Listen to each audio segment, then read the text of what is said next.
Evening, good evening.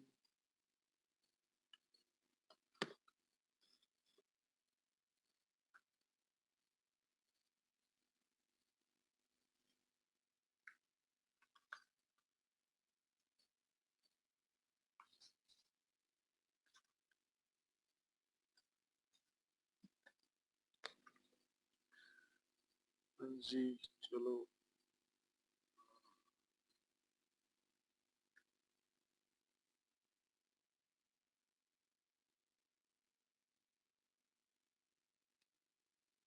Numericals कर रहे थे ना हम?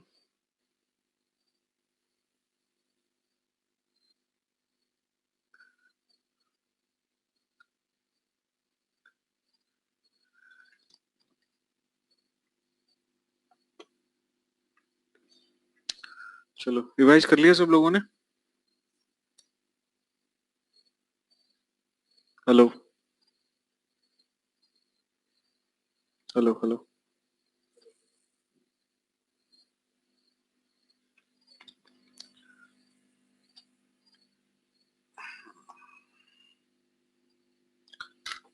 चलो, क्वेश्चन नंबर 13 बताओ। 13 का क्या आंसर होगा? In a transformer, the leakage flux and the voltage induced by it depends upon the value of।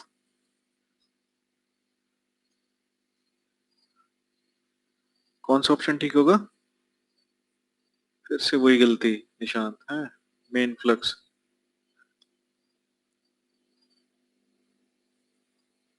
यही कल भी आंसर था तुम्हारा। चलो next, the stepped core limbs are used to, है ना? कौन सा ऑप्शन ठीक होगा इसमें? स्टेप्ड कोर हम यूज करते हैं, ठीक है, to reduce the iron material and iron loss, to reduce the oil circulation and cooling. ठीक है, ये तो ऑप्शन गलत ही है। इंक्रीज ऑयल सर्कुलेशन, ये भी ऑप्शन गलत है। Increase mechanical strength of the core, ये भी ऑप्शन गलत है। तो कौन सा ऑप्शन ठीक होगा? Option number 1। ठीक है। और हमको पता है कि जो एरिया होता है हमारा सर्कुलर एरिया, ठीक है, वो सबसे कम होता है। ठीक है ना? तो हम कोशिश करते हैं कि हमारी किस तरह की कोर बने, लगभग इस तरह की सर्कुलर कोर बने। ठीक है, पर अगर हम एग्जैक्ट सर्कुलर कोर बनाना चाहते हैं तो हमको इन्फिनाइट नंबर ऑफ लेमिनेशंस करने पड़ेंगे। ठीक है, दैट इज वाई हम अप्रोक्सीमेट, ठीक है, सर्कुलर कोर का यूज करते हैं। ठीक है, उसके लिए हम क्या करते हैं? ठीक है, समझ आ गई बात? नेक्स्ट देखो, the most suitable material for the transformer core is, ये तो सबको ही पता होगा। 15 का आंसर बताओ जल्दी से। बी। ठीक है, cold rolled grain oriented steel. ठीक। नेक्स्ट बताओ, the flux created by the current flowing through the primary winding of the transformer induces an EMF. ठीक है, बताओ। The flux created by the primary winding, the flux created by the current flowing through the primary winding of the transformer induces EMF। ठीक है, दोनों ही windings में हमारा EMF induce कराता है। ठीक है, नेक्स्ट बताओ, the primary and the secondary of the transformer are coupled. दोनों इलेक्ट्रिकली कपल्ड होते हैं, मैकेनिकली या electrically and mechanically, sorry magnetically, या इनमें से कोई भी नहीं? कौन सा ऑप्शन ठीक होगा? 17th, magnetic. ठीक है, option B is correct. Next बताओ, a transformer is so designed that the primary and the secondary have. 18th का आंसर बताओ।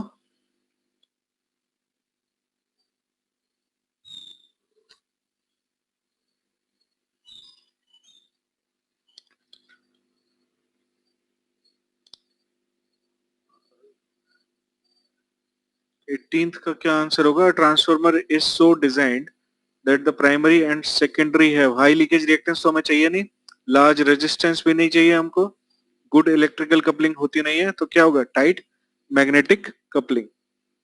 ठीक है, 18th का सी ऑप्शन ठीक है।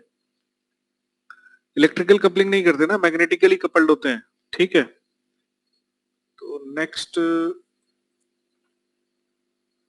18th के बाद 19th है ना? 19th क्वेश्चन देखो, the coil of transformer are build up to nearly circular cross section in order to। 19 question बताओ।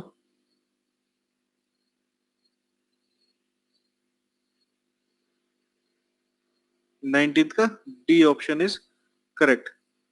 ठीक है, क्योंकि सर्कुलर क्रॉस सेक्शन की वजह से क्या होता है, जो अमाउंट ऑफ कॉपर चाहिए हमको वो रिड्यूस कर जाता है। ठीक है, तो इसीलिए कॉपर लॉस भी हमारा क्या करेगा, रिड्यूस कर जाएगा सर्कुलर क्रॉस सेक्शन के केस में। ठीक है, नेक्स्ट बताओ question number 20, the core type transformer is generally suitable for. 20th वाला बताओ।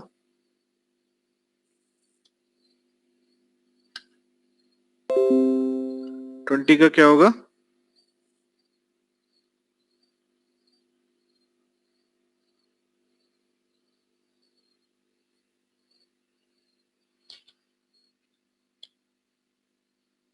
Operation of low voltage, B high voltage high output. नहीं, देखो ऐसा नहीं होता है यहाँ पे। देखो कोर टाइप ट्रांसफॉर्मर में हम कैसी वाइंडिंग यूज करते हैं, जैसे सपोज करो ये टॉप व्यू दिखा रहा हूं आपको। ठीक है, ये हमारी क्या है, एक लिम्ब है। ठीक है, इसके ऊपर हमने क्या लगा रखी है, एक लो वोल्टेज वाइंडिंग। ठीक है, उसके ऊपर हमारा क्या है, हाई वोल्टेज वाइंडिंग, फिर लो वोल्टेज वाइंडिंग, फिर उसके ऊपर क्या है, हाई वोल्टेज वाइंडिंग है।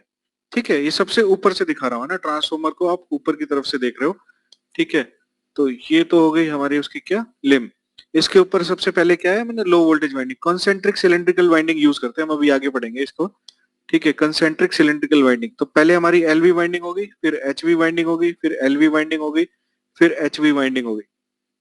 ठीक है, तो जैसे जैसे आप वाइंडिंग लगाते जा रहे हो वैसे वैसे क्या हो रहा है आपका, इसकी जो लेंथ है वो इंक्रीज करती चली जा रही है वाइंडिंग की। ठीक है ना, दिख रहा है। पहले एलवी वाइंडिंग क्या है, एलवी वाइंडिंग की लेंथ इतनी है ना, एचवी की फिर इतनी, फिर एलवी की लेंथ बढ़ गई, फिर एचवी की लेंथ बढ़ गई। तो लेंथ बढ़ेगी तो क्या बढ़ेगा, आर इंक्रीज कर जाएगा, क्योंकि आर हमारा क्या होता है, rho L divided by A. L बढ़ेगा तो आर बढ़ेगा। ठीक है, अगर हम हाई करंट के लिए यूज करेंगे तो क्या होगा, ये आई स्क्वायर, आर लॉसेस भी हमारे ज्यादा होंगे। ठीक है, तो इसलिए हम इस कोर टाइप के ट्रांसफॉर्मर को स्मॉल आउटपुट्स के लिए यूज करते हैं। ठीक है, दूसरा फायदा क्या होता है, ये देखो एलवी वाइंडिंग है। ठीक है, इसका हमारा कुछ इंसुलेशन होगा इस तरीके से। ठीक है, इसके ऊपर हमने क्या लगाई है, एचवी वाइंडिंग। ठीक है, ये हमारा एचवी वाइंडिंग का भी इंसुलेशन होगा। तो एलवी वाइंडिंग और एचवी वाइंडिंग के बीच में, यहाँ देखो इस तरीके से, ये हो गई हमारी एलवी वाइंडिंग। ठीक है, और ये हो गया हमारा इंसुलेशन इसका, ये हो गया हमारा इसका इंसुलेशन, है ना, जो वाइंडिंग का है उसका इंसुलेशन है। ठीक है, अब हमारी एचवी वाइंडिंग हो गई, एचवी वाइंडिंग ये इस तरीके से, ये एचवी वाइंडिंग हो गई। इसका इंसुलेशन क्या है हमारा, ये है। ठीक है, मोटा इंसुलेशन होगा। तो एलवी वाइंडिंग के ऊपर एचवी वाइंडिंग जब हम चढ़ाएंगे तो ये इंसुलेशन प्लस ये इंसुलेशन, इसका इंसुलेशन ज्यादा होगा, इसलिए हम इसको हाई वोल्टेज पे यूज कर पाएंगे। ठीक है, तो कोर टाइप का transformer is generally suitable for high voltage and small output. ठीक है, समझ आ गया है सबको, बताओ मेरे को।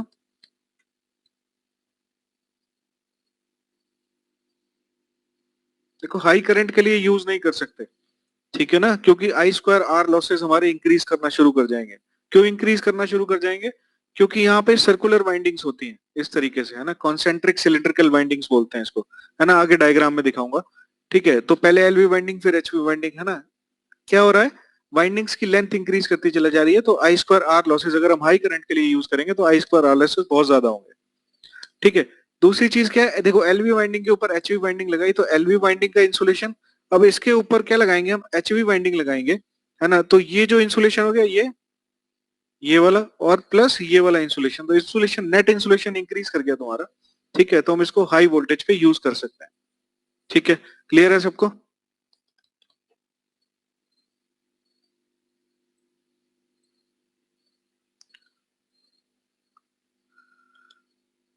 क्लियर है सबको। नेक्स्ट देखते हैं हम, the primary and secondary winding of an ordinary transformer have.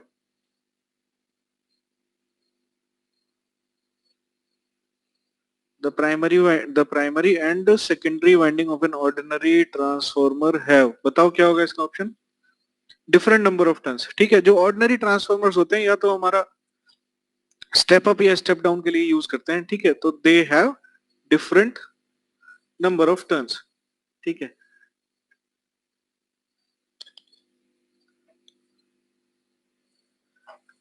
Option तो ये भी ठीक है, कॉमन मैग्नेटिक सर्किट, ये तो हर किसी में होता है, ठीक है ना। 21, हाँ निशांत, हाँ सी भी ठीक है, पर ये तो हर चीज के लिए ठीक है ना, कॉमन मैग्नेटिक सर्किट तो हर किसी में होगा ही होगा जोगिंदर, ठीक है।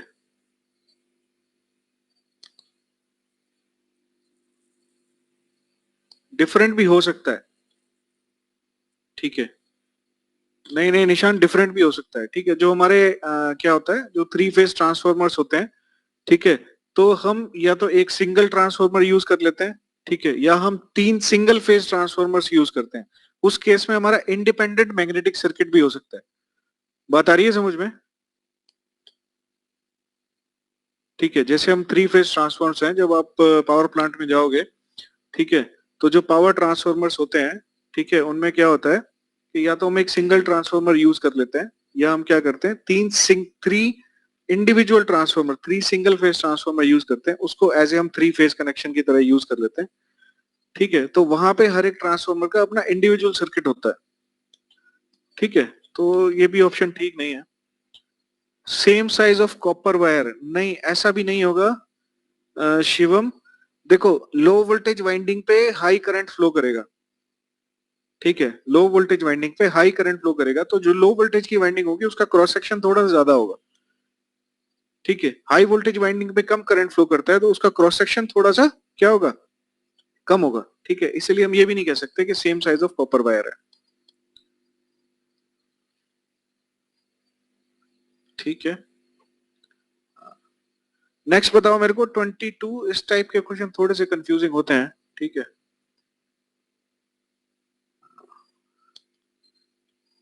When a 400 hertz transformer is operated at 50 hertz, its kVA rating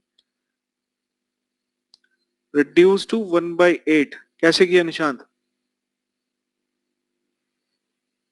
बताओ कैसे किया? देखो, V इक्वल टू क्या होता है हमारा,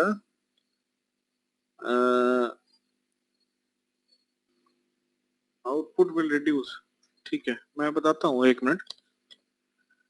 V इक्वल टू क्या होता है हमारा, √2 पाई f5 इंटू n1, ठीक है, एक मिनट होल्ड करना।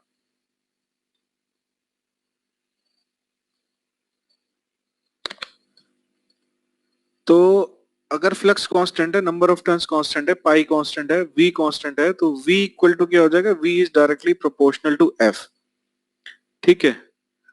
अगर हम यहाँ पे i का मल्टीप्लाई कर दें, ठीक है, पर यूनिट की बात कर रहा हूं, अगर हम i का मल्टीप्लाई करते हैं तो ये क्या हो जाएगा यहाँ पे, that is s is directly proportional to क्या हो जाएगा, f, है ना। यहाँ पे v 1 पर यूनिट, i भी क्या हो गया, पर यूनिट में हो गया, ठीक है। तो ये बन जाएगा जो हमारा पावर होती है ना, इज डायरेक्टली प्रोपोर्शनल टू क्या बन जाएगा, f। तो यहां से लिख सकते हैं S1 divided by S2, that is F1 divided by F2, then S1 divided by S2, ये क्या हो गया, 400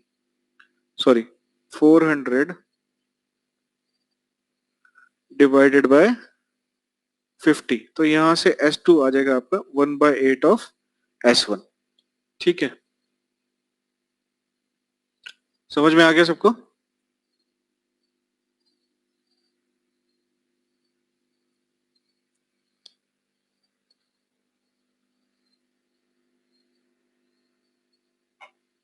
नेक्स्ट बताओ,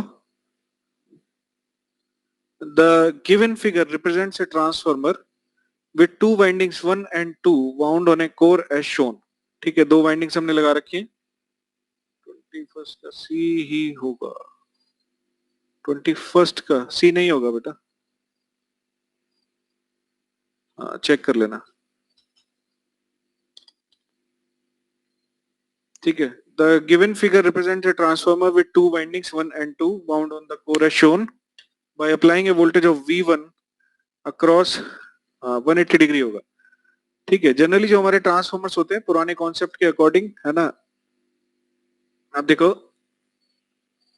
मैं बताया था यहाँ पे डॉट है, ठीक है, यहाँ पे डॉट आएगी, तो ये वाला करंट अगर आई फ्लो कर रहा है इसकी वजह से फ्लक्स फाई है, तो अगर यहां से करंट बाहर निकलेगा, है ना, तो ये क्या करेगा, इस वाले फ्लक्स फाई का अपोज करेगा। ठीक है, यानी कि ये क्या है, नेगेटिव फीडबैक। ठीक है, नेगेटिव फीडबैक मींस 180 डिग्री। ठीक है, नेक्स्ट, हाँ नेक्स्ट क्वेश्चन बताओ, 24th। A transformer has T1 and T2 turns in the primary and the secondary winding. Its secondary winding leakage reactance of X2 ohms when referred to primary is। ठीक है, conceptually ये question तो गलत है। ठीक है, आपको ये बताना चाहिए इस क्वेश्चन में कि स्टेप डाउन ट्रांसफार्मर है या स्टेप अप ट्रांसफार्मर है।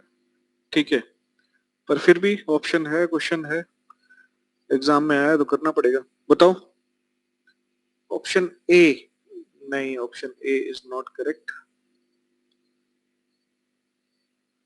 देखो मैंने बताया था कि एग्जाम पॉइंट ऑफ व्यू से जो हमारा टर्न्स रेशियो होता है वो क्या होता है, T2 डिवाइडेड बाय T1। ठीक है, जब इसको प्राइमरी पे करेंगे तो हम क्या करते हैं, जो क्वेश्चन है उसके अकॉर्डिंग हम ए स्क्वायर का डिवाइड कर देते हैं। ठीक है, तो सेकेंडरी का अगर रिएक्टेंस X2 है तो हम क्या करेंगे, ए स्क्वायर का डिवाइड कर देंगे, तो X2 ये क्या हो जाएगा, T1 डिवाइडेड बाय T2 का होल स्क्वायर, है ना। तो ऑप्शन के अकॉर्डिंग ये है, पर ये पूरा कॉन्सेप्ट गलत है, जैसे मैं आपको पहले ही बता चुका हूं। ठीक है, ए का मल्टीप्लाई होगा या डिवाइड होगा, है ना, ये डिपेंड करता है कि आप हाई वोल्टेज की साइड की, आप हाई वोल्टेज की तरफ जो है अपना इंपिडेंस ट्रांसफर कर रहे हो या लो वोल्टेज की तरफ इंपिडेंस ट्रांसफर कर रहे हो। ठीक है, तो क्या कर सकते हैं, समझ आ गया, तो option C is the correct option.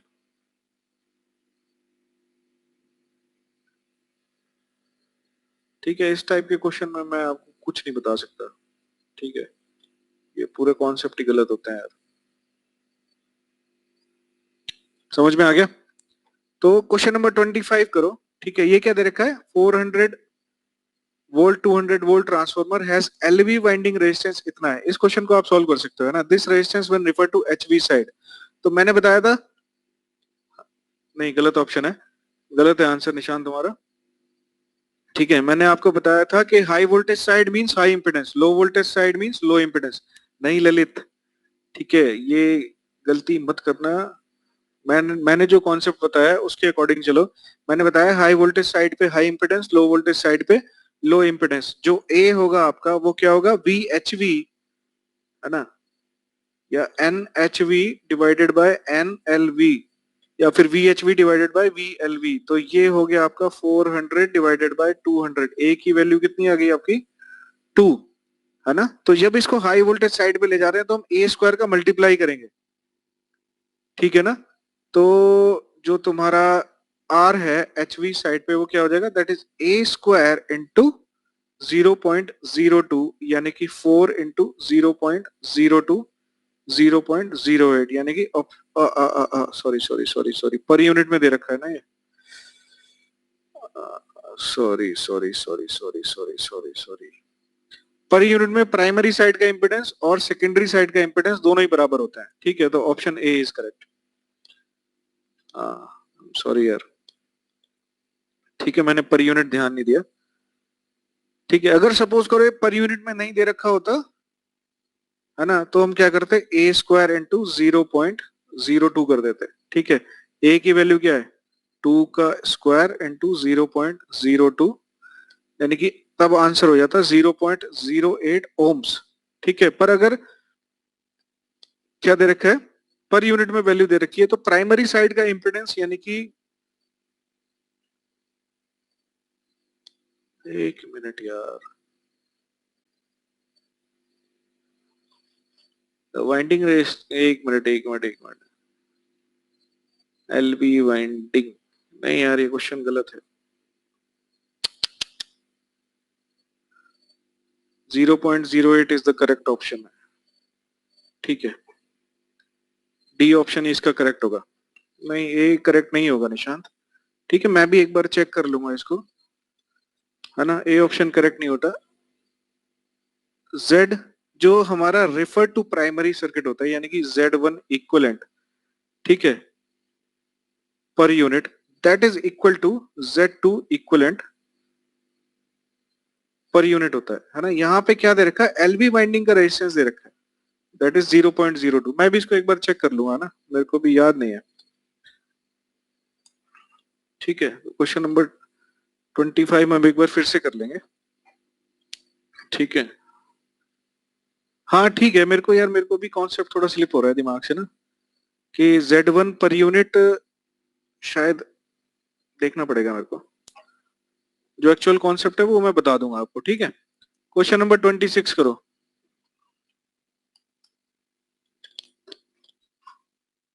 Question number 26 करो। ये मैं एक मिनट में तुमको बताता हूँ।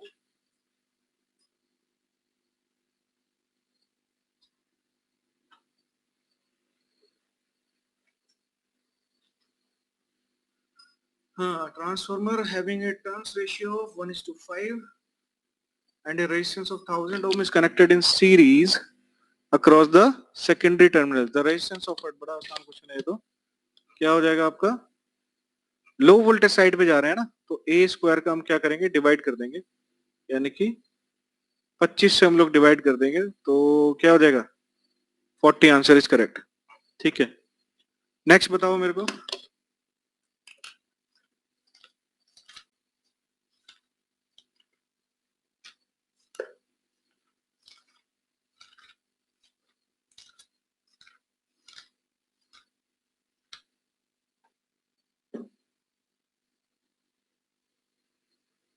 नेक्स्ट बताओ, नेक्स्ट 27 का क्या होगा।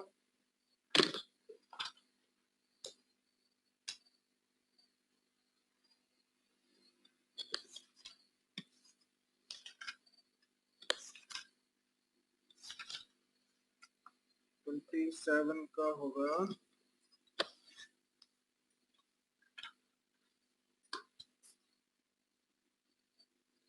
27 का बी ऑप्शन इज करेक्ट, ठीक है। 27 का बी होगा ना, क्या कहता है, primary will see an impedance,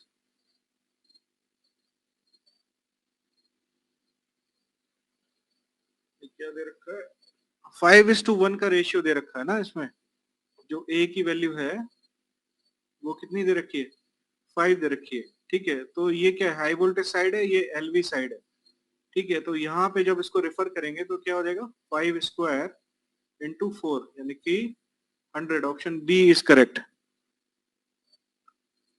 A square होता है ना राजेश, है ना। जब हम रेफर टू प्राइमरी सर्किट पढ़ रहे थे, ठीक है, तो उसमें क्या था, आई ए बाई ए किया था, ए का मल्टीप्लाई ए का डिवाइड किया था, ठीक है। चलो मैं दिखा देता हूँ तुमको एक बार, अप्रोक्सीमेट सर्किट याद आया तुमको।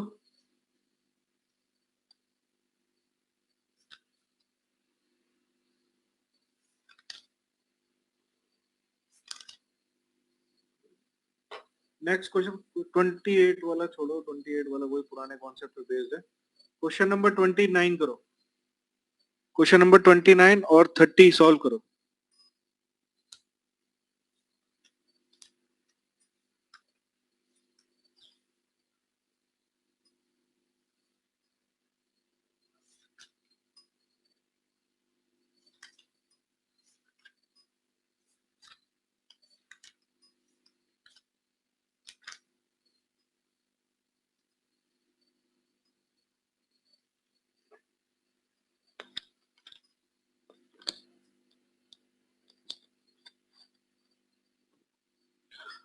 ठीक है, देखो मैं इस वाले का जो है आपको बता देता हूँ।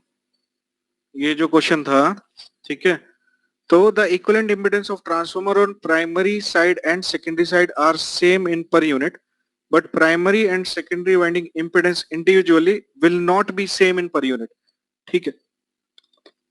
बात आ गई समझ में। तो ZO1 इक्वलेंट, ठीक है, मतलब प्राइमरी साइड पे अगर हम रिफर करेंगे, ठीक है, ZO1 equivalent per unit that is equal to ZO2 per unit, ठीक है। पर अगर हम इंडिविजुअल की बात करेंगे, individual high voltage side and low voltage side का जो पर यूनिट इंपेडेंस है वो दोनों बराबर नहीं होंगे, ठीक है। इस चीज का प्रूफ मैं आपको पावर सिस्टम में करा दूंगा या मैं आपको भेज भी दूंगा, ठीक है। तो मैं क्या कह रहा था, अगर हम रेफर करेंगे प्राइमरी साइड पे यानी कि ZO1 per unit that is equal to क्या होगा, ZO2 पर यूनिट, पर Z1 per unit is not equal to Z2 per unit, ठीक है। तो ऑप्शन डी इज करेक्ट। समझ गए निशांत? और भी क्लैरिटी कर देंगे इस चीज पे, अगर डाउट है ना, तो मैं कल आपको इस चीज का प्रूफ ही करा दूंगा। क्वेश्चन नंबर 29 और 30 का आंसर दो मेरे को। इसमें क्या दिक्कत हो रही है? देखो इसमें क्या दे रखा है, कुछ सॉल्व कर रहा है या फिर मैं सॉल्व कराऊं? 29 एम्पियर इम्पिडेंस पूछा है, हाँ 29 का ए, अच्छा 29 का ए, ओके।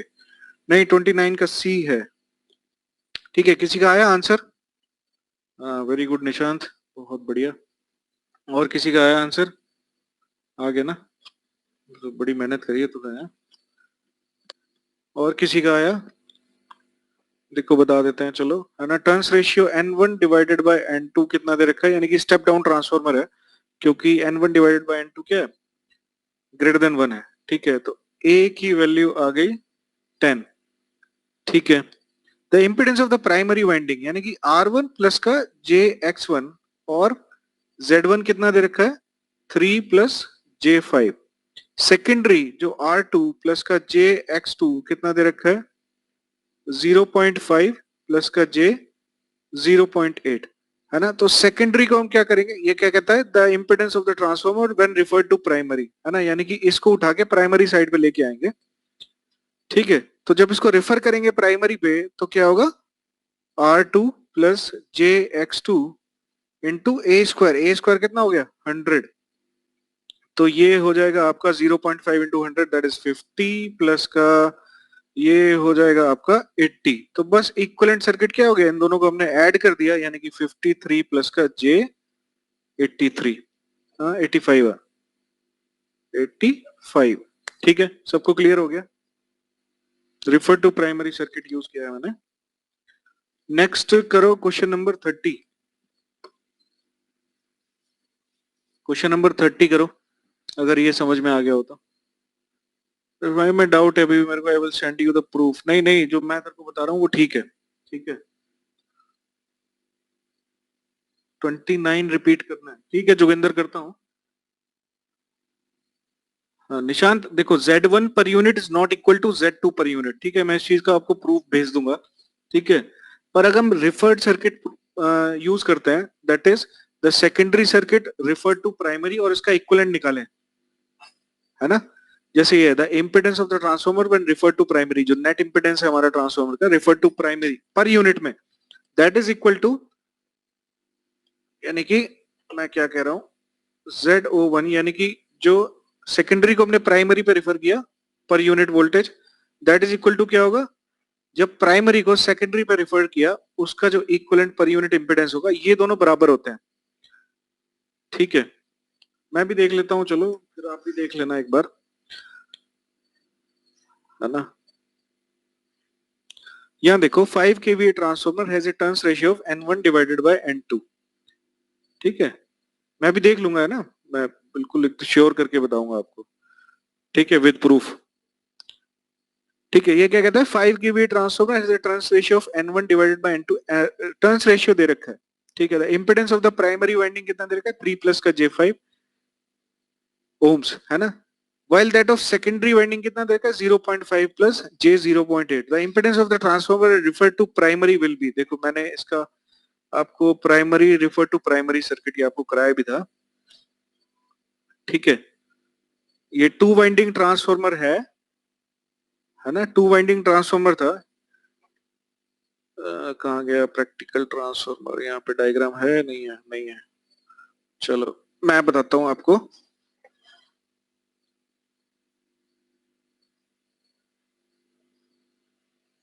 है ना। ये 2 वाइंडिंग ट्रांसफॉर्मर था आपका,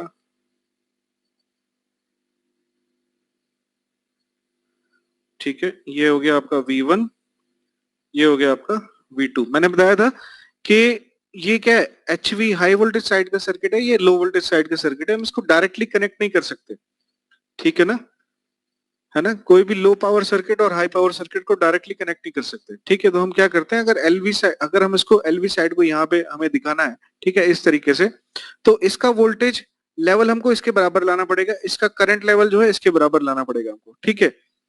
तो रिफर टू प्राइमरी का मतलब क्या है, ये हो गया, ठीक है, ये सॉरी मैंने यहाँ दिखाना पड़ेगा यहाँ पे, ठीक है। अब देखो ये क्या है, सेकेंडरी साइड का रेजिस्टेंस है, ये X2 है। तो जब इसको हम हाई वोल्टेज साइड पे लेके आएंगे, ठीक है, तो क्या हो जाएगा, ये A स्क्वायर इंटू R2,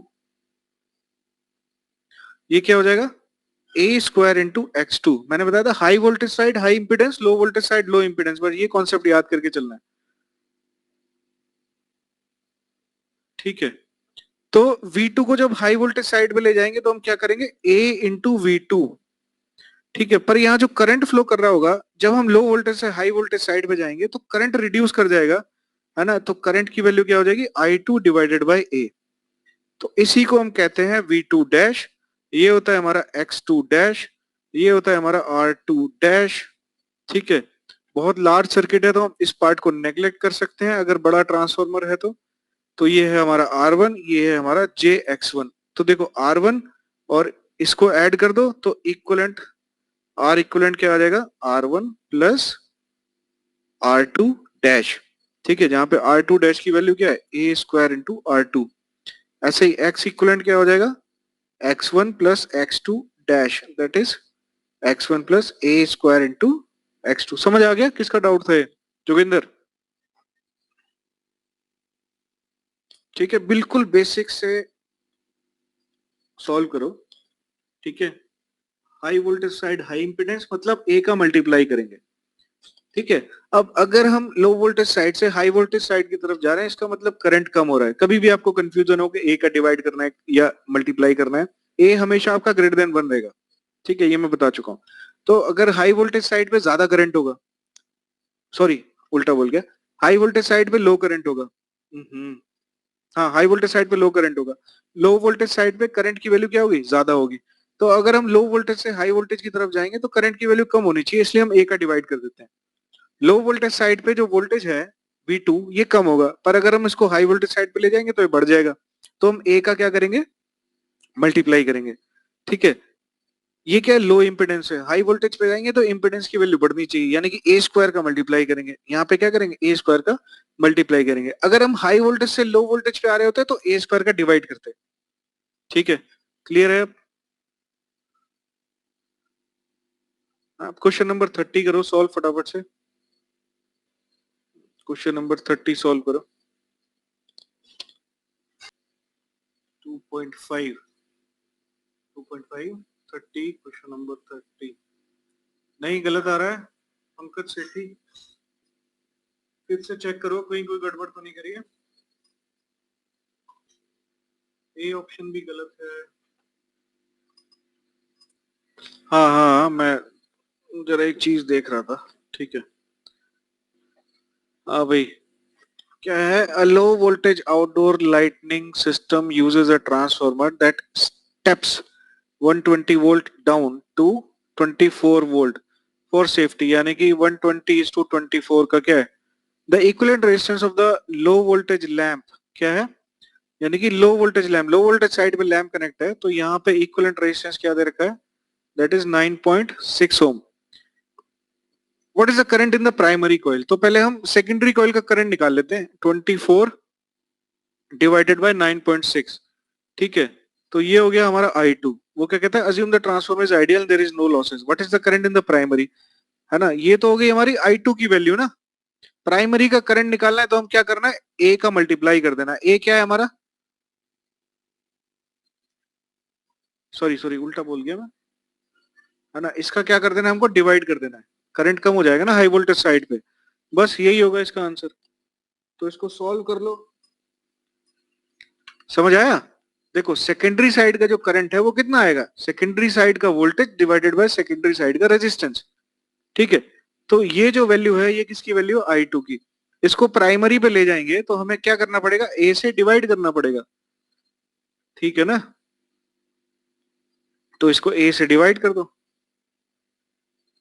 ये है ए हमारा, ठीक है। ए से डिवाइड कर दिया तो 224 divided by 9.6 is divided by 120 divided by 24, तो कितना आ गया 0.5। हाँ ठीक है, समझ आ गया क्या नाम है इसका। हाँ ठीक है, क्लियर है ये वाला क्वेश्चन सबको।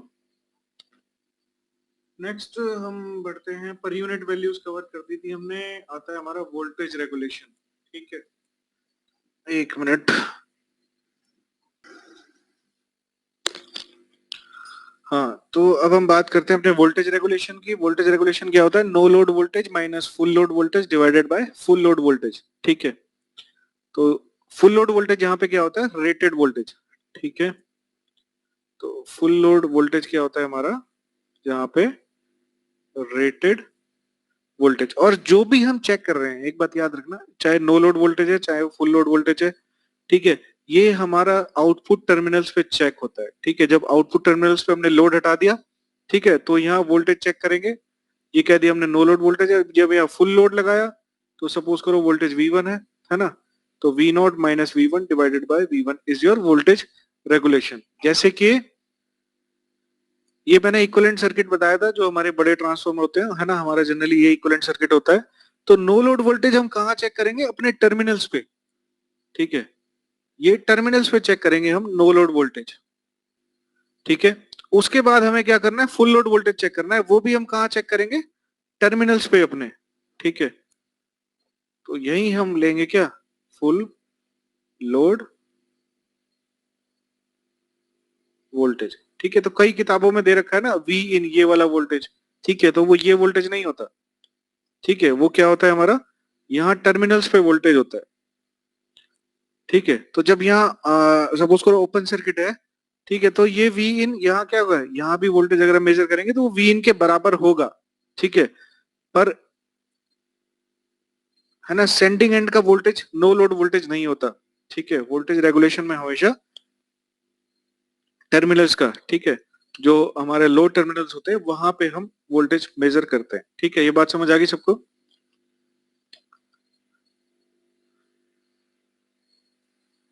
जल्दी बताओ। हाँ ठीक है, तो बस voltage regulation, no load voltage, जब यहाँ कोई लोड नहीं होगा, ठीक है, जब यहाँ कोई वोल्टेज, जब यहाँ लोड क्या होगा, जीरो होगा या ओपन सर्किट होगा, ठीक है, तो ये भी किसके बराबर होगा, वी इन के बराबर होगा। जब यहाँ फुल लोड वोल्टेज होगा तो ये वी किसके बराबर होगा, वी के बराबर हो जाएगा। तो जो वोल्टेज रेगुलेशन है वो क्या हो गया, V in minus V divided by we.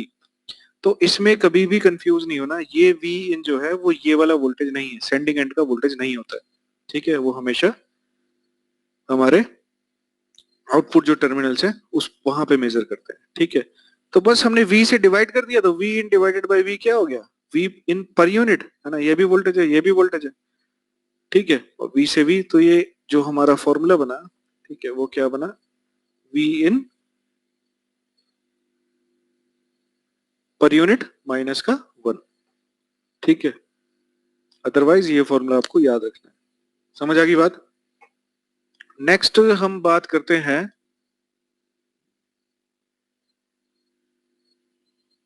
अब देखो वोल्टेज रेगुलेशन हम अपना कैलकुलेट करते हैं, ठीक है। तो जो हमारा इक्विवेलेंट सर्किट था ट्रांसफार्मर का, वो क्या था, जो अप्रोक्सीमेट इक्विवेलेंट सर्किट था, क्या था यहाँ पे, ये था हमारा V इन, ठीक है, ये था हमारा V, ये है हमारा R इक्विवेलेंट, ये हमारा J X इक्विवेलेंट, ये हमारा करंट हो गया I, ठीक है। यहाँ पे हमारा लोड लग रहा है कोई टर्मिनल्स पे R प्लस का J x, R L plus का जे एक्सएल कह लो, ठीक है। ये क्या है, लैगिंग लोड है, ठीक है। तो हमको क्या कैलकुलेट करना है, वी इन कैलकुलेट करना है, ठीक है। तो सबसे पहले मैंने क्या किया, यहाँ पे वी मान लिया, वी को मैंने रेफरेंस माना, ध्यान से देखना, जो कोई बनाना चाहता है अपनी कॉपी में बना लेना, ठीक है। तो यहाँ पे सबसे पहला हमने क्या किया है, वी को रेफरेंस माना, ठीक है। और हमने ये माना कि यहाँ पे जो करंट फ्लो कर रहा है ना यार, ये जो करंट है वो क्या है, लैगिंग करंट है, क्योंकि लोड क्या है हमारा, लैगिंग है, ठीक है। तो मैंने माना कि ये जो करंट है, लोड करंट, वो किसी एंगल फाई से इस वाले वोल्टेज से क्या कर रहा है, लैग कर रहा है, सेकेंड स्टेप। यहां तक सबको समझ आ गया? फटाफट फटाफट बताओ मेरे को, ठीक है। अब हमको अगर V चाहिए तो पहले यहाँ तो आप केवीएल इक्वेशन भी अप्लाई कर लो, है ना। तो ये जो है V इन किसके बराबर होगा, दैट इज V प्लस का, नहीं मैक्सिमम कंडीशन नहीं लिए, कोई कंडीशन नहीं ली है अभी तो मैंने, है ना। ये क्या हो गया, I इंटू आर प्लस का J I into x equivalent, ठीक है। यही लगेगा ना, हम जब यहाँ पे केवीएल इक्वेशन लगाएंगे तो यही इक्वेशन बनेगी ना, ठीक है। तो इस वाले V में, है ना, ये जो टर्मिनल का वोल्टेज है, फुल लोड वोल्टेज, इसमें हमको क्या जोड़ना है, आई आर जोड़ना है और आई एक्स इक्वलेंट जोड़ना है। तो ये जो क्या है, रेजिस्टिव वोल्टेज ड्रॉप है, ठीक है। ये जो रेजिस्टिव वोल्टेज ड्रॉप है वो करंट के सेम फेज में रहेगा ना, क्योंकि रेजिस्टेंस और जो रेजिस्टेंस में जो वोल्टेज ड्रॉप है, ठीक है, यानी कि ये जो वी आर है और ये जो आई है, ठीक है, दोनों के बीच में फेज डिफरेंस क्या होता है, जीरो, ठीक है। तो इसके पैरेलल हम एक फेजर बनाएंगे अपना आई आर इक्वलेंट, ठीक है। तो ये हमने जोड़ दिया आई आर इक्वलेंट, वी में हमने क्या जोड़ दिया, आई आर इक्वलेंट जोड़ दिया हमने, ठीक है। यहां तक बात समझ आ गई सबको? तो ये हो गया हमारा स्टेप नंबर 2, ये हो गया हमारा स्टेप नंबर 3, ये था हमारा स्टेप नंबर 1, ठीक है। सारे लोग बताओ यहां तक समझ आ गया सबको?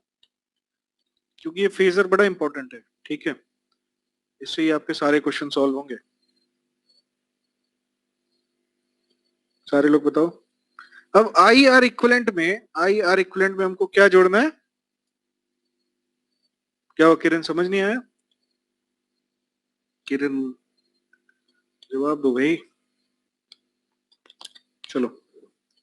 आई आर रिपीट, अच्छा ठीक है। देखो हमने V को क्या, हमने क्या चाहिए, ये टर्मिनल वोल्टेज, हाँ ठीक है बता रहा हूँ ललित, ये टर्मिनल वोल्टेज हमको पता है, ये ट्रांसफार्मर का इक्विवेलेंट सर्किट है, ठीक है। टर्मिनल वोल्टेज पता है, हमको क्या कैलकुलेट करना है, V इन कैलकुलेट करना है, ठीक है। तो अगर हम, हमें बेसिकली जो हमारा एग्जैक्ट वोल्टेज रेगुलेशन है वो क्या है, V इन माइनस का V डिवाइडेड बाय V, ठीक है ना। तो टर्मिनल्स पे ये सारे वोल्टेज है, ये टर्मिनल वोल्टेज है, ठीक है, यहाँ पे टर्मिनल पे मेजर करने हैं।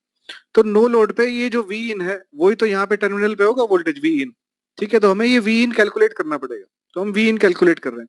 तो इस वी में हमने क्या जोड़ दिया, यहाँ पे ये वोल्टेज ड्रॉप प्लस ये वोल्टेज ड्रॉप, तो हमको क्या मिल जाएगा, वी इन मिल जाएगा, ठीक है। तो हमने ये वोल्टेज जो है टर्मिनल वोल्टेज, इसको हमने रेफरेंस माना, फुल लोड वोल्टेज जो है वी, ठीक है। और हमने ये माना ये क्या है, फुल लोड लगा हुआ है, ठीक है। हमने माना ये लैगिंग लोड है, ठीक है, हमने अज्यूम कर लिया लैगिंग लोड है, और करंट जो है इस वाले वोल्टेज से, है ना, एक फाई एंगल पे लैग कर रहा है। ये हो गया हमारा स्टेप नंबर 2। अब ये जो आई आर इक्विवेलेंट है ये क्या है, वोल्टेज ड्रॉप है, सॉरी रेजिस्टिव वोल्टेज ड्रॉप है, ठीक है। तो ये जो वो रेजिस्टिव वोल्टेज ड्रॉप है वो इस करंट के सेम फेज में रहेगा, यानी कि अगर मैं ड्रॉप करूं, आई आर इक्विवेलेंट का फेजर बनाऊं, तो वो इसके सेम फेज में रहेगा इस तरीके से, ठीक है। तो ये क्या है हमारा आई आर इक्विवेलेंट। तो इसको एज इट इज उठा के हमने कहा जोड़ दिया, यहाँ पे जोड़ दिया, वी में जोड़ दिया, ठीक है। तो ये हो गया हमारा आई आर इक्विवेलेंट। अब आ गया समझ में? ठीक है, क्योंकि करंट में हम वोल्टेज नहीं जोड़ सकते ना, वोल्टेज में वोल्टेज जोड़ेंगे, ठीक है। नेक्स्ट, अब यहां देखो ये क्या है तुम्हारा, इंडक्टेंस है। इंडक्टेंस में जो वोल्टेज होता है ना, वो करंट से 90 डिग्री लीड करता है। तो मैं एक बना लेता हूं, जो आई एक्स इक्वलेंट है वो क्या होगा, ऐसे 90 डिग्री लीड करेगा इस वाले करंट से, ठीक है, पर ये क्या है हमारा जे आई एक्स इक्वलेंट, पर हम इसको यहां तो जोड़ नहीं सकते, तो इसको एज इट इज उठा के कहाँ जोड़ देना है, आई आर इक्वलेंट में जोड़ देना है। ये देखो इस तरीके से हमने जोड़ दिया, ये क्या है जे आई एक्स इक्वलेंट है ना 90 डिग्री। तो अगर इसको यहाँ पे ड्रॉ करो और यहाँ पे ऐसे करके लेके जाओ, तो ये क्या है आपस में 90 डिग्री का एंगल बना रहे हैं। ठीक है, ठीक है, 90 डिग्री लीड करता है ना करंट से वोल्टेज, है ना, इंडक्टिव वोल्टेज ड्रॉप करंट से 90 डिग्री लीड करता है। तो बस ये मैंने जे आई एक्स इक्वलेंट बना लिया। समझ आ गया? रिवाइज किया करो भाई। ठीक है, तो बस V में हमने क्या जोड़ा, आई आर इक्वलेंट जोड़ दिया, आई एक्स इक्वलेंट जोड़ दिया, है ना, हमको क्या मिल जाएगा, V इन मिल जाएगा। ठीक है, ये आई एक्स इक्वलेंट जोड़ दिया हमने, ये आई आर इक्वलेंट जोड़ दिया। ठीक है, यहाँ पे और हमने ये फेजर मिला दिया, ये देखो यहाँ पे, है ना, ये क्या मिल गया हमको, V इन। ठीक है, मतलब यहाँ पे जो वोल्टेज ड्रॉप हो रहा है वो हमको मिल गया V इन। ठीक है, अब ये जो जे, इसको हम कंबाइंड करके क्या लिख सकते हैं, आई जेड इक्वलेंट, यानी कि इसका फेजर सम प्लस का इसका फेजर सम। ठीक है, यानी कि इसका फेजर सम और इसका फेजर सम किसके बराबर होगा, जे आई जेड इक्वलेंट के। ठीक है ना, I R equivalent, I X equivalent, ये क्या हो जाएगा, आई जेड इक्वलेंट। समझ आ गया सारा कुछ, कोई डाउट तो नहीं? जल्दी बताओ। ठीक है, बाकी लोगों को भी समझ आ गया ना, राजेश?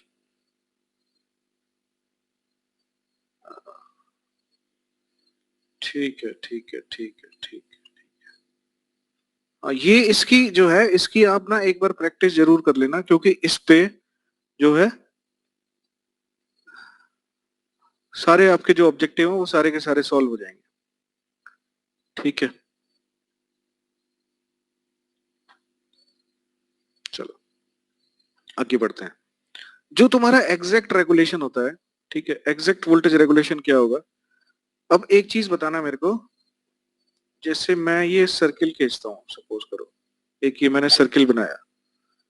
ठीक है, अब ये जो रेडियस है इसकी, ठीक है, इसको मैं ऐसे करके घुमा लूं, क्या इसकी रेडियस चेंज हो जाएगी, हाँ या ना?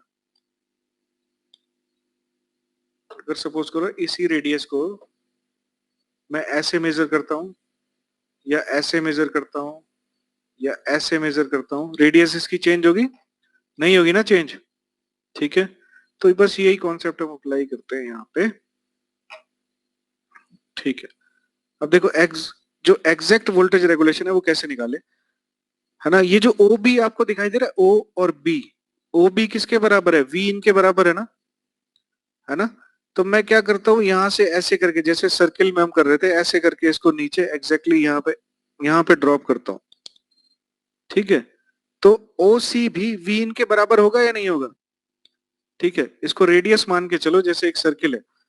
ठीक है, ओ बी मैंने एक रेडियस मानी और इस तरीके से खींच के लेके नीचे आया, इसको पूरा चाहे सर्किल बना दो आप। तो ओ बी किसके बराबर होगा आपका, ओ सी के बराबर होगा या नहीं होगा, बताओ मेरे को।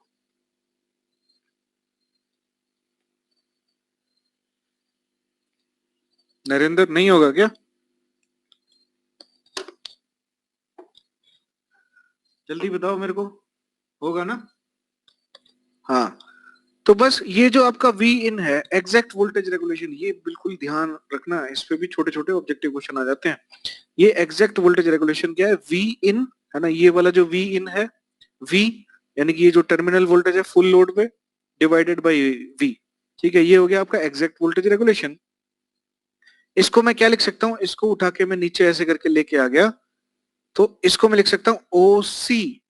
ठीक है, V इन को क्या लिख सकता हूँ, ओ सी माइनस का ओ ए, टर्मिनल वोल्टेज जो है फुल लोड पे, O C minus O A divided by O A, ये क्या होगा आपका, that is your exact voltage regulation. होगा या नहीं होगा?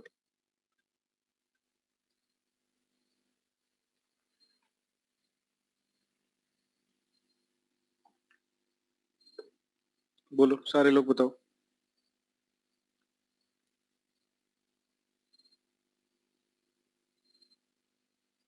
यहाँ तक समझ आ गया? एग्जैक्ट वोल्टेज रेगुलेशन आप लोगों को समझ आ गया? जल्दी जवाब दिया करो। ठीक है, हाँ। तो हम क्या करते हैं अपनी कैलकुलेशन इजी करने के लिए, ये जो हमारा डीसी पार्ट है इसको हम क्या कर देते हैं, नेग्लेक्ट कर देते हैं। नेग्लेक्ट, ठीक है। DC for approximate voltage regulation, ठीक है। तो कोई मेरे को बताएगा ओडी, ओडी किसके बराबर होगा? अगर मैं इस पार्ट को नेग्लेक्ट कर दूं, ठीक है, तो ओडी किसके बराबर होगा? ओडी की क्या वैल्यू होगी in terms of we in?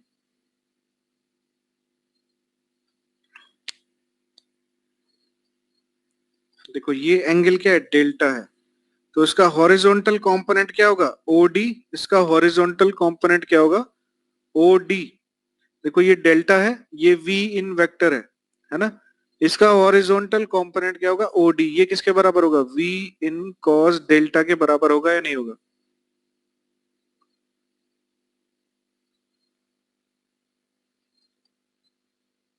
O D, D D for donkey, होगा? सबको समझ आया ये चीज, है ना? कि इसका अगर मैं हॉरिजॉन्टल कंपोनेंट लूं वी इनका, तो वो किसके बराबर होगा? ओ डी के बराबर होगा, ठीक है। पर यहाँ पे डेल्टा क्या है, काफी स्मॉल होता है, ठीक है। तो कॉस डेल्टा है ना, लगभग क्या होगा? 1। तो O D is nearly equal to क्या होगा? V in. तो ये हो गया आपका अप्रोक्सीमेट वोल्टेज रेगुलेशन, यानी कि अब जो अप्रोक्सीमेट वोल्टेज रेगुलेशन होगा वो क्या होगा? O D minus O A divided by O A, ठीक है। जो अप्रोक्सीमेट वोल्टेज रेगुलेशन हो जाएगा वो किसके बराबर हो जाएगा? That is O D minus O A divided by O A, ठीक है। ओडी की वैल्यू क्या होगी? V in cos delta minus V, sorry, V divided by V, ठीक है। यहाँ पे लिखा हुआ है, चलो देखो, चलो एक बार फिर से ध्यान से सुनो, है ना?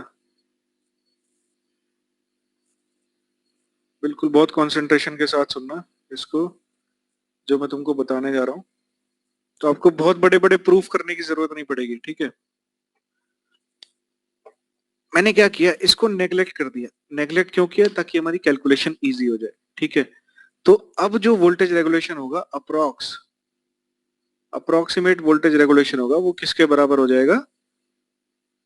ओ D, O D minus O A divided by O ए।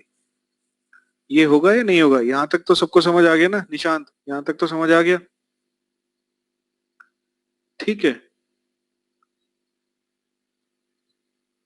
ना? तो अब मेरे को ये बताओ, सारे लोग ये बताना, चलो ओडी की मैं वैल्यू लिख लेता हूं। ओडी किसके बराबर होगा? वी इन कॉस डेल्टा के माइनस ओ ए किसके बराबर है? वी के बराबर है, डिवाइडेड बाय हमने क्या कह दिया? वी कह दिया, ठीक है।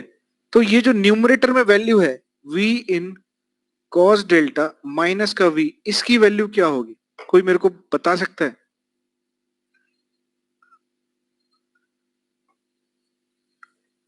देखो ये जो वैल्यू हो गई वो कितनी हो गई? V in cos delta. ये जो वैल्यू, ये जो वैल्यू है यहां से O A, white screen, white screen आ गई क्या?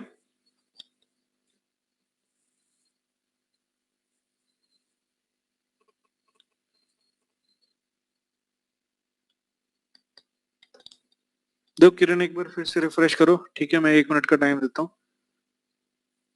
फटाफट से काट के इसको दोबारा ओपन करो। बाकी लोग ये सोचो, तुम्हारी तरफ नेटवर्क प्रॉब्लम है। हाँ, बाकी लोग ये सोचो कि ओडी में से अगर मैं ओ ए माइनस कर दूं तो फेजर से देख के बताओ मेरे को कि ये जो वैल्यू बचेगी तुम्हारी ए डी, है ना, ध्यान से देखो, ओ डी में से ओ ए माइनस कर दो, ठीक है, ओ डी में से ओ ए माइनस कर दो तो क्या बचेगा हमारा ए डी। ये ए डी वैल्यू किसके बराबर होगी, समझ आ रहा है सबको? देखो, ये है तुम्हारा, ये है ओ डी, ये है तुम्हारा ओ ए, ठीक है, दोनों वैल्यू पता है तुमको। ओडी किसके बराबर है, वी इन कॉस डेल्टा के बराबर है, ओ ए तुम्हारा वी के बराबर है, ठीक है ना। तो अब मेरे को ये बताओ कि ये जो वैल्यू है ए डी, ये किसके बराबर होगी, सोच के बताओ।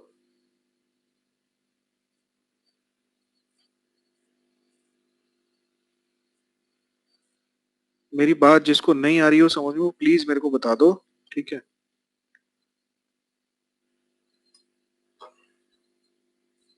ओ D minus O A divided by O A, तो ये बचा आपका न्यूमरेटर में, है ना, ओ डी माइनस ओ ए, इसकी वैल्यू किसके बराबर होगी?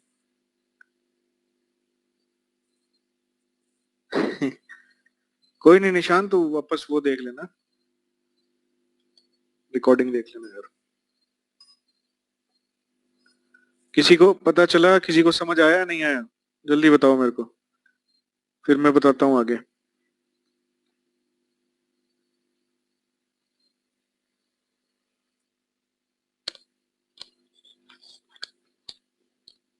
हम्म, बाकी लोग कोई आंसर बताएगा, है ना। ओ डी माइनस ओ ए किसके बराबर है, ये तो मैं पूछ ही रहा हूँ निशांत, ओ डी माइनस ओ ए किसके बराबर है?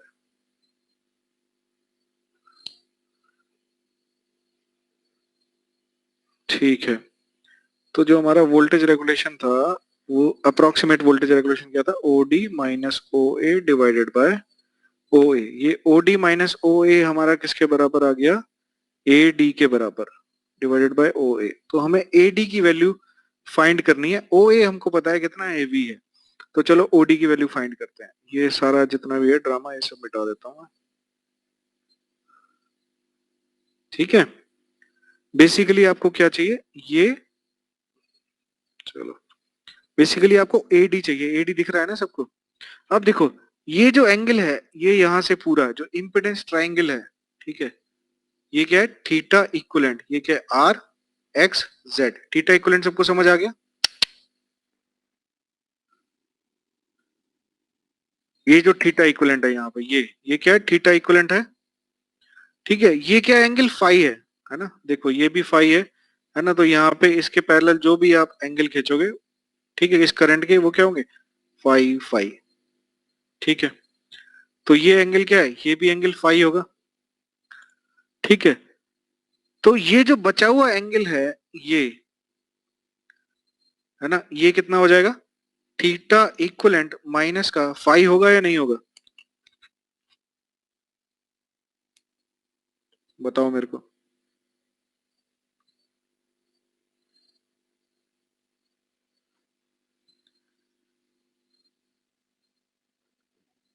है, थीटा इक्वलेंट माइनस का फाई होगा। इतनी बात आ गई सबको समझ में?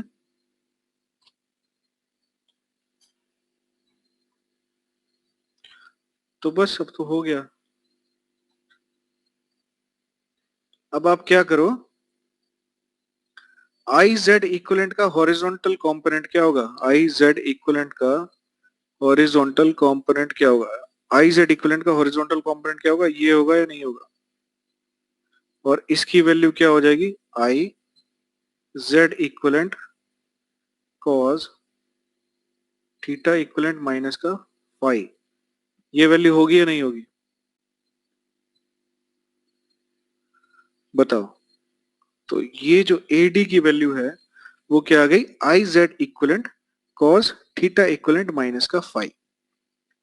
सारे लोग बताओ मेरे को, यहां तक सबको समझ आया, ललित जितने भी लोग हो अटेंड कर रहे हैं,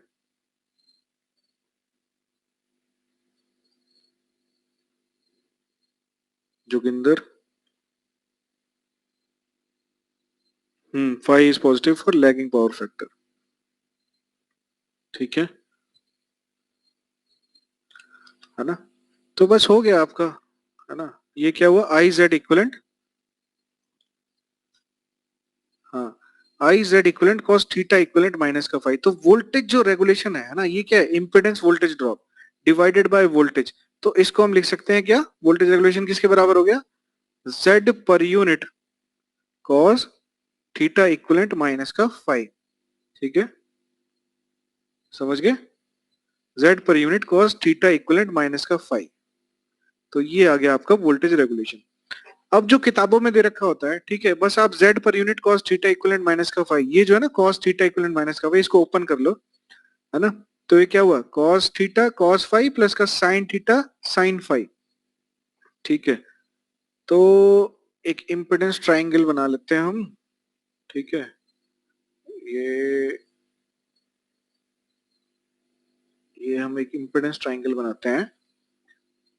यहाँ पे हो गया आपका आर, है ना? इसके बीच का एंगल हमेशा याद रखना, मैं थीटा इक्वलेंट लेता हूँ।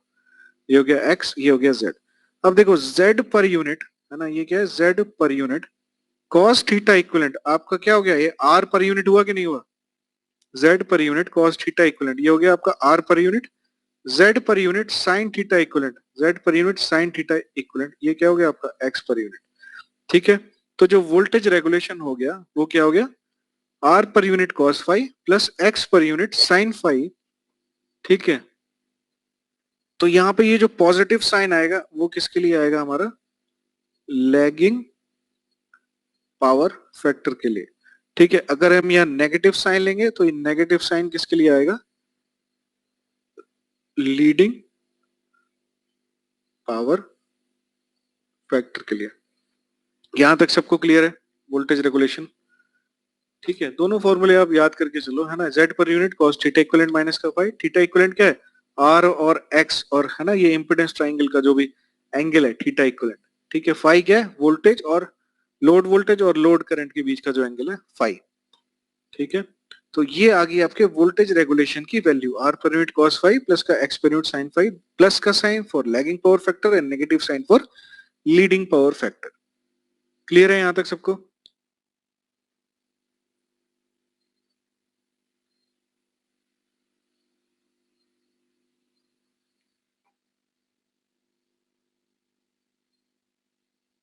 यहां तक क्लियर है सबको, समझ आ गया? एक बार जो मैंने फेजर बताया है उसको सॉल्व करके देखना, अपनी कॉपी पे बना के देखना, ठीक है, और ज्यादा क्लियर हो जाएगा। हाँ, नेक्स्ट अब हम बात करते हैं अपने मैक्सिमम वोल्टेज रेगुलेशन की कंडीशन। ठीक है, मैक्सिमम वोल्टेज रेगुलेशन देखो, जब ये टर्म जीरो हो जाएगा आपका, ठीक है, जेड मैक्सिमम वोल्टेज रेगुलेशन। ठीक है, डायरेक्ट क्वेश्चन पूछते हैं,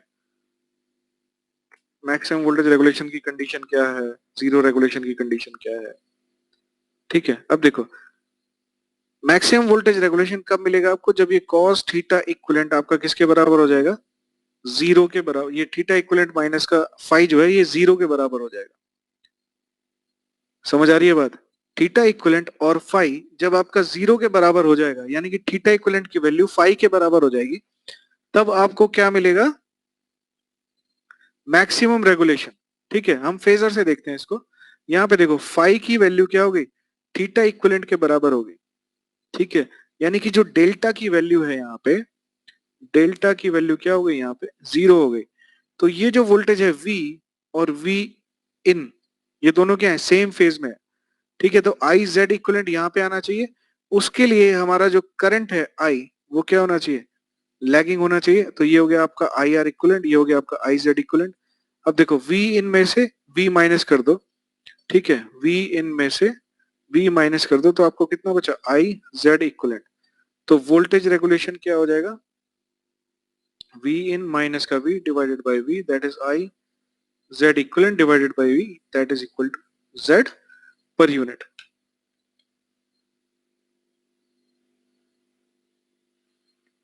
cos क्या कह रहा है निशान, मेरे को इसमें क्लियर नहीं हुआ। cos equivalent R1 equivalent cos phi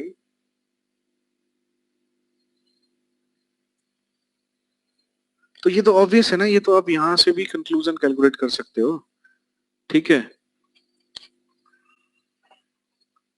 ये तो यहां से भी कैलकुलेट कर सकते हो, यानी कि थीटा इक्विवेलेंट यहां से किसके बराबर है हमारा, फाई के बराबर है, ठीक है। तो कॉस थीटा इक्विवेलेंट किसके बराबर होगा, कॉस फाई के बराबर होगा, ठीक है। तो ये थीटा इक्विवेलेंट क्या है हमारा, ट्रांसफॉर्मर वाला, है ना, यानी कि ट्रांसफॉर्मर का कॉस थीटा क्या होता है, आर जेड इक्विवेलेंट, है ना, ये किसके बराबर होगा, इसके बराबर होगा, R divided by Z equivalent के, ठीक है। अगर हम लोड की बात करें तो वो किसके बराबर होगा, मैक्सिमम रेगुलेशन आपको लैगिंग पावर फैक्टर पे ही मिलेगा, ठीक है,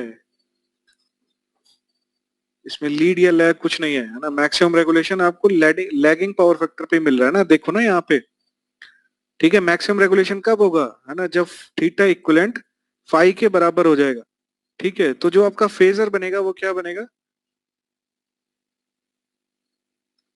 जो आपका फेजर बनेगा वो इस तरीके से बनेगा, यहाँ पे क्या आएगा आपका जेड इक्विवेलेंट, है ना, तो ये हो गया आपका आई आर इक्विवेलेंट, ये हो गया आपका आई एक्स इक्विवेलेंट, ठीक है। आई हो गया आपका लैगिंग पावर फैक्टर, तो लैगिंग पावर फैक्टर पे आपको क्या मिलेगा, मैक्सिमम रेगुलेशन, और उस मैक्सिमम रेगुलेशन की वैल्यू क्या होगी हमारी, जेड पर यूनिट, ठीक है। समझ आ गया है, समझ आ गई बात सबको, बाकी लोग बताओ मेरे को। बुक में ना, बुक में बिल्कुल वो इक्वेशन सॉल्व कर करके इसको निकालते हैं, ठीक है। मैक्सिमम रेगुलेशन तो हम क्या करेंगे, इसको ऐसे भी कर सकते हैं, मैक्सिमम रेगुलेशन के लिए जैसे हम मैक्सिमम की कंडीशन निकालते हैं ना, है ना, हमने क्या किया, ये जो इक्वेशन है हमारी, जैसे मैक्सिमम मिनिमा कैलकुलेट करते हैं, इसको एक बार डिफरेंशिएट कर लिया हमने, ठीक है। हाँ, मैं उससे नहीं चलता, मैं इक्वेशन सॉल्व करके नहीं कराता निशान, वो बहुत लेंदी पड़ता है, ठीक है। इसको आप डिफरेंशिएट करो, ठीक है, डिफरेंशिएट करके इसको जीरो के बराबर लिखो, वहां से एक टेन फाइव की कंडीशन निकल के आएगी, जो टेन फाइव होगा,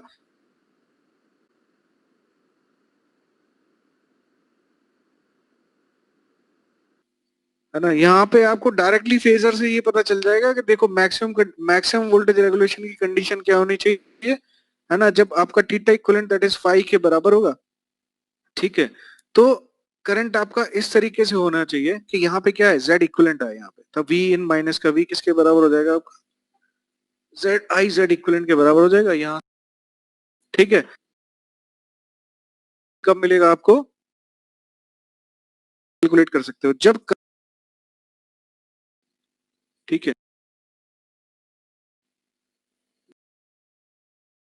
नहीं हो रहा है, देखो मिनिमम रेगुलेंट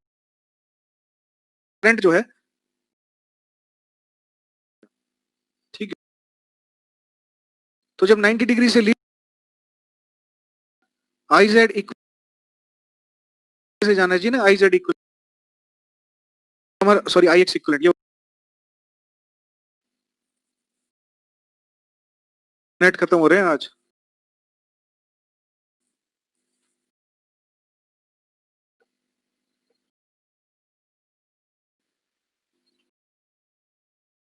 इक्वलेंट, है ना, जाएगा, तो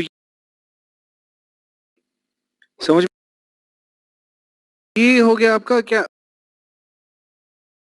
कॉज, है ना, ये वैल्यू माइनस कर, ये वैल्यू माइनस कर दो, X equivalent minus divided by V, है ना,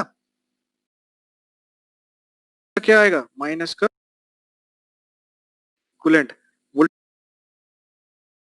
तो ये हो जाएगा हमारा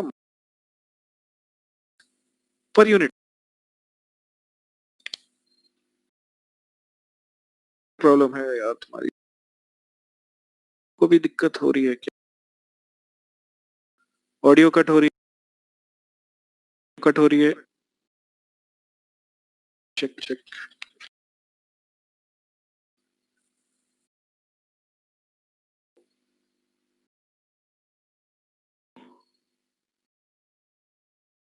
कट हो रही है सही में,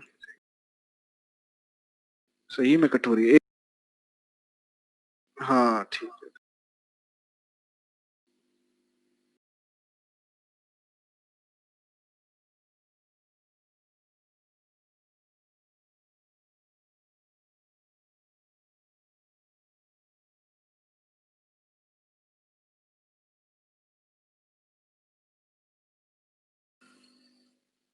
हेलो हेलो, अभी ठीक आ रही है ना?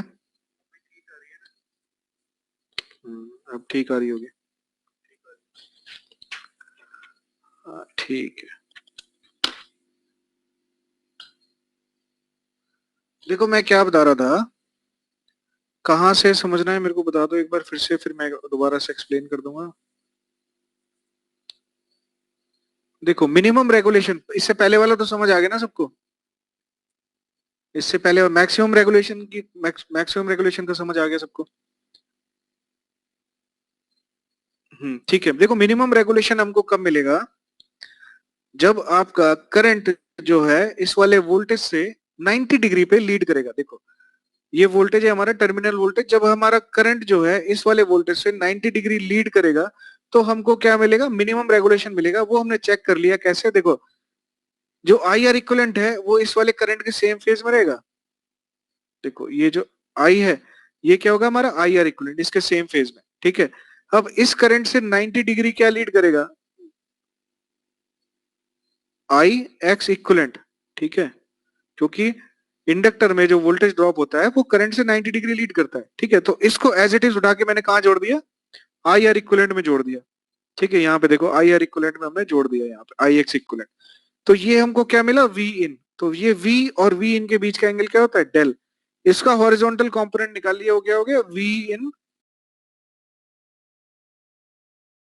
Cos del. अब हमको वोल्टेज रेगुलेशन कैलकुलेट करना है, तो वोल्टेज रेगुलेशन की वैल्यू क्या होगी, no load voltage V in cos del minus का वी डिवाइडेड बाय वी। अब ये जो v इन कॉस डेल है माइनस का v, यानी कि इतने में से ये छोटी क्वांटिटी है ना, इसमें से ये बड़ी क्वांटिटी माइनस कर दो। ठीक है, तो ये किसके बराबर बचा हमारा, माइनस का आई एक्स इक्वलेंट बचा या नहीं बचा? ठीक है, ये जो v in cos del minus का v है इसकी वैल्यू क्या हो जाएगी, I X equivalent divided by v, है ना? तो इसको हम क्या लिख सकते हैं, that is equal to X per unit minus का। ठीक है, तो जो मिनिमम रेगुलेशन है ना, वो आपको मिलेगा 90 डिग्री लीडिंग पावर फैक्टर पे। और जो मिनिमम रेगुलेशन है उसकी वैल्यू क्या होगी, माइनस का एक्स पर यूनिट। अभी आ गया सबको समझ में?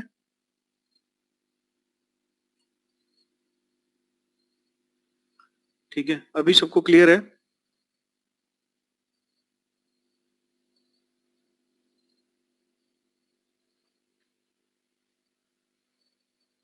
बोलो। जोगिंदर भाग गया क्या? जोगिंदर की आवाज नहीं आ रही, क्या बात है? जोगिंदर है नहीं? नहीं है तो विनोद, समझ आ गया यहाँ तक सबको?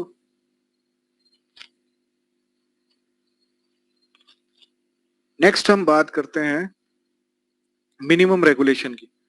ठीक है, देखो मिनिमम रेगुलेशन कब मिलेगा आपको, इसको बड़े ध्यान से सुनना। जब ये वी इन जो है, ये जो वी इन है ये वी के बराबर हो जाएगा।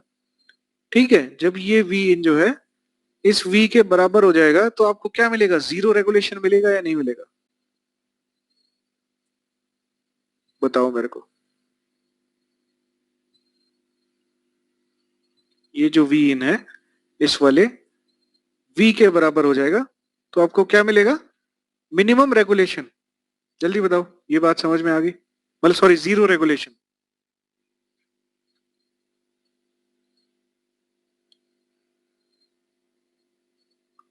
बोल दो। No load voltage terminal full load voltage के बराबर हो जाएगा तो आपको क्या मिलेगा, जीरो रेगुलेशन। ठीक है, तो हमने क्या बना, ये v फेजर ड्रॉ कर लिया और हमने v इन फेजर ड्रॉ कर लिया। ठीक है, ये दोनों क्या होने चाहिए, बराबर होने चाहिए। बस हमने बात देखो, पहले हमने क्या किया, हम कंडीशन कैलकुलेट कर रहे हैं। ठीक है, तो पहले तो हमने ये फेजर बनाया, है ना, हमको ये पता चला जीरो रेगुलेशन के लिए वी इन इसके बराबर होना चाहिए। तो हमने सेकंड फेजर इस तरीके से बना लिया। ये हो गया हमारा स्टेप नंबर 2। अब बाकी फेजर हमने कंप्लीट कर लिया।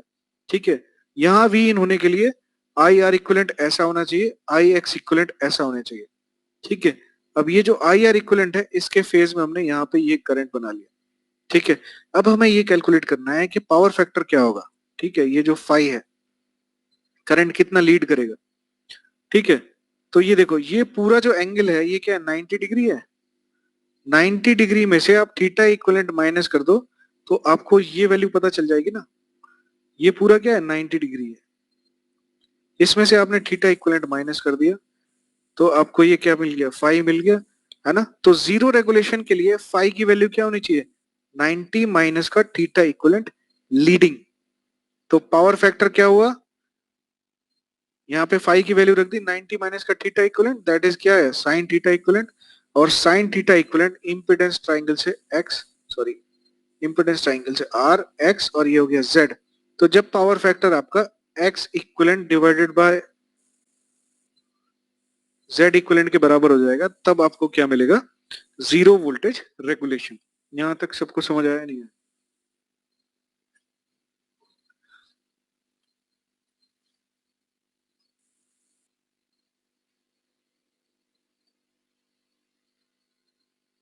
जल्दी बताओ,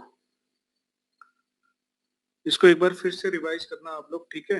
तो जो भी डाउट होगा वो हम नेक्स्ट क्लास में डिस्कस कर लेंगे, ठीक है। इसको जरूर, यहाँ से जरूर क्वेश्चन आएगा, ये मैं आपको बता देता हूँ, ठीक है। मैक्सिमम रेगुलेशन कितना होता है, Z per unit. Minimum regulation कितना होता है, माइनस का एक्स पर यूनिट, ठीक है। जीरो रेगुलेशन किस पावर फैक्टर पर मिलेगा, that is 90 minus theta equivalent leading, ठीक है। अदरवाइज पावर फैक्टर क्या होना चाहिए, x equivalent divided by Z equivalent. यहाँ पे हमको क्या मिलेगा, जीरो वोल्टेज रेगुलेशन, ठीक है। क्लियर है, चलो बाकी हम नेक्स्ट क्लास में डिस्कस करेंगे।